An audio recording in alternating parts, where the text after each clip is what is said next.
I'm sure there are so many good ones out there, but my go-to has just been listening to the Bible Project podcast. It has been really, really helpful for deep diving in the Word, and also giving me like deeper understanding on like the culture of the time, and just like the Word is so layered. It's not just like, okay, here's the word that's written on the page. It's just, there's so much depth to it that I like. Listening to that podcast is like jumping into the pool of the Word, if that makes sense. So I would just start there because that was really helpful for me. So this is the Bible that I travel with because it's just a lot smaller, lighter, not as thick as my study Bible. I think I just got this on Amazon. It's an NIV version, but it's great. When I was opening up this Bible, I have to show you what came out. Miss Jody Burnt made a Big Time Rush Bible edition set list. So she listened to the songs and told me that I need to read these scriptures along with the songs. I love you, Jody Burnt. Okay, I'm going to say something that's probably really controversial here. If your faith depends on church access, you're in trouble.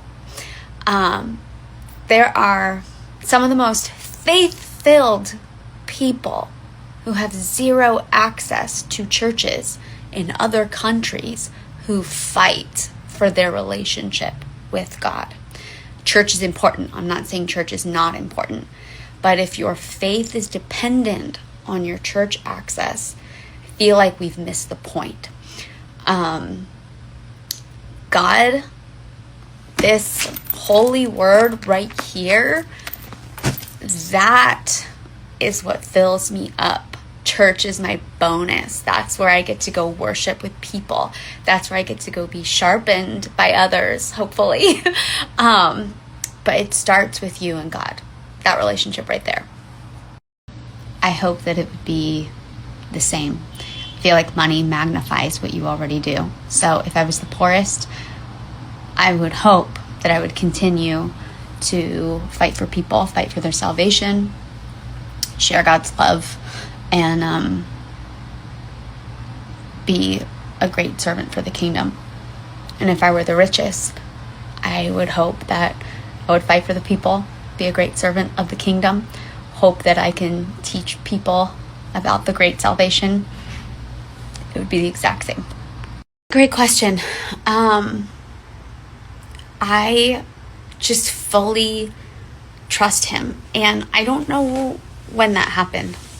I really don't. I just know that he is like the ultimate parent. I know how much I love my kids. I know how much I would do anything for them and how I don't want to let them down. And I think if God is like a much better parent than I could ever be, and that he loves me more than I can ever understand, and that he would never let us down the way that we do in our human error, then I can trust completely that regardless of the circumstances that I might be going through, his purpose is just far greater than I can even grasp. Like what he has for my life is beyond what I can comprehend.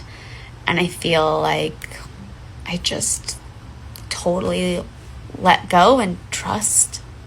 That on the cross, my burden